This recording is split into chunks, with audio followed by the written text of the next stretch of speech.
Hello viewers, আসসালামু আলাইকুম। Welcome back to my channel. আমার হাজব্যান্ড অনেক দিন যাবৎ বলতেছে দেশি মুরগির মাংসের কোরমা খাবে, তাও আবার আমার শাশুড়ি মা যেভাবে রান্না করতেন সেভাবে রান্না করে খাওয়াতে হবে।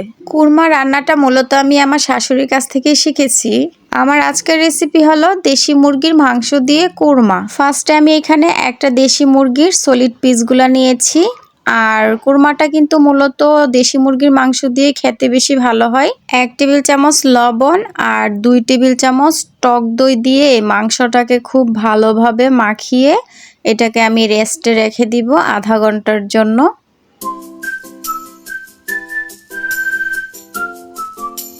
চুলায় প্যান বসিয়ে দিয়ে এর মধ্যে 4 টেবিল চামচের মতো সয়াবিন তেল দিয়ে দিলাম আর দিয়ে দিচ্ছি 2 টেবিল চামচের মতো ঘি।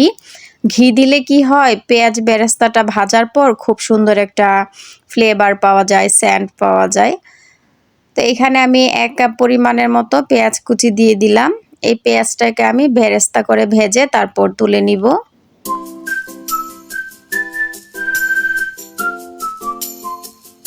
পেঁয়াজ বেরেস্তা ভেজে নেওয়ার পর একই তেলের মধ্যে আমি 1/2 কাপ পরিমাণের পেঁয়াজ কুচি দিয়ে দিলাম। এর মধ্যে কিছু গরম মশলা অ্যাড করব। দিয়ে দিচ্ছি একটা আস্ত তেজপাতা, দিয়ে দিচ্ছি 3টার মতো এলাচ আর দিয়ে দিচ্ছি 2 টুকরো দারচিনি, দিয়ে দিচ্ছি কালো এলাচ বা বড় এলাচ 1 পিস। এখন এগুলোকে একটু ব্রাউন কালার করে ভেজে নিতে হবে। এখন দিয়ে দিচ্ছি 1 টেবিল চামচ আদা বাটা, 1 টেবিল চামচ রসুন বাটা। আদা রসুনটাকেও পেঁয়াজের সাথে কিছুক্ষণ ভেজে নিচ্ছি যেন কাঁচা গন্ধটা না থাকে। তারপর দিয়ে দিচ্ছি পেঁয়াজ বাটা। পেঁয়াজ বাটাটাকেও কিছুক্ষণ নেড়েচেড়ে ভেজে নিতে হবে।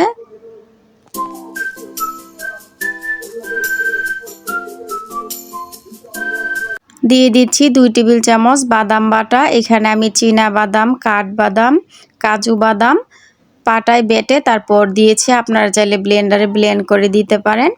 এটাকে একটু ভেজে নিয়েছি। এরপর দিয়ে দিচ্ছি এখানে আমি 3 টেবিল চামচ টক দই, এটাকে ফেটিয়ে দিয়ে দিয়েছি। সব কিছুক্ষণ ভেজে নেওয়ার পর এর মধ্যে দিয়ে দিচ্ছি 1 টেবিল চামচ জিরার গুঁড়া আর দিয়ে দিচ্ছি 1 টেবিল চামচ লাল মরিচের গুঁড়া। মশলাটা ভেজে নেওয়ার পর এর মধ্যে দিয়ে দিচ্ছি লিকুইড দুধ। আমি এখানে গরুর দুধটা দিয়েছি, আগে থেকেই জাল করে নিয়েছিলাম। আপনারা চাইলে পাউডার দুধটা গুলিয়ে দিতে পারেন। দিয়ে দিচ্ছি স্বাদ মতো লবণ।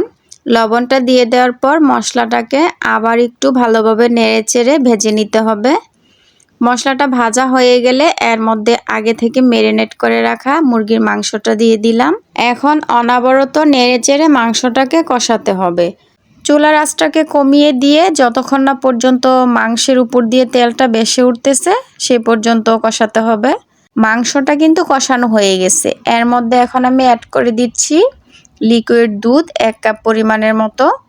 দুধটা দেওয়ার পর সব কিছু একটু নেড়ে মিশিয়ে নিব। এবার আমি ঢাকনা দিয়ে ঢেকে দিব 5 মিনিটের জন্য, মাংসটা যেন খুব ভালোভাবে সফটভাবে সিদ্ধ হয়। 5 মিনিট পর আবার ফিরে এলাম। এখন আমি এগুলাকে একটু নেড়ে দিব। দিয়ে দিচ্ছি 4-5টা আস্ত কাঁচামরিচ আর কাঁচামরিচের মাথাগুলো একটু ভেঙে দিয়েছি হাত দিয়ে যেন কাঁচামরিচের ফ্লেভারটা পাওয়া যায়। আর দিয়ে দিচ্ছি হাতের মুঠ করে 1 মুঠের মতো পেঁয়াজ বেরেস্তা আর হাত দিয়ে একটু ডলে দিয়েছি। এখন দিয়ে দিব কিছু কাঠবাদাম। কাঠবাদামগুলোকে আমি গরম পানিতে ভিজিয়ে রেখেছিলাম যার ফলে খোসাগুলা উঠে গেছে। দিয়ে দিচ্ছি 1 টেবিল চামচ ঘি। এখন দিয়ে দিচ্ছি 1 টেবিল চামচ চিনি। যারা মিষ্টি খেতে পছন্দ করেন তারা চিনিটা দিতে পারেন, আর যারা পছন্দ করেন না তারা এটা না দিলেও হবে। এই পর্যায়ে এসে চুলার আঁচটাকে একেবারে লোতে দিয়ে ঢাকনা দিয়ে ঢেকে দিব 10 মিনিটের জন্য। এটার গ্রেভিটা আপনারা যে যেমন রাখতে চান সেই অনুযায়ী রাখতে পারেন। কেউ একটু কমিয়ে নিতে পারেন, আবার কেউ একটু ঝোল ঝোল রাখতে পারেন। তবে এটার গ্রেভিটা খেতেই বেশ ভালো লাগে। আমি আর কমাবো না, এমনটাই রেখে দিব। এখন আমি চুলাটা অফ করে দিব, তারপর পরিবেশন করে আপনাদেরকে দেখাচ্ছি। পরিবেশনের সময় এভাবে করে একটু পেঁয়াজ বেরেস্তা উপর দিয়ে ছিটিয়ে নেবেন, দেখতে ভালো লাগে। এই যে দেখুন গ্রেভিটা মাশাআল্লাহ কত সুন্দর হয়েছে। এটা খেতে কিন্তু ভীষণ মজার হয়েছে। আর মাংসটা একটু হাত দিয়ে ভেঙে দেখিয়ে দিচ্ছি, যে দেখুন কতটা সফট হয়েছে। এটা কিন্তু সাদা পোলাওর সাথে খেতে ভীষণ ভালো লাগে। আশা করছি রেসিপি ভালো লেগেছে, আর ভালো লাগলে অবশ্যই চ্যানেল সাবস্ক্রাইব করে দিবেন।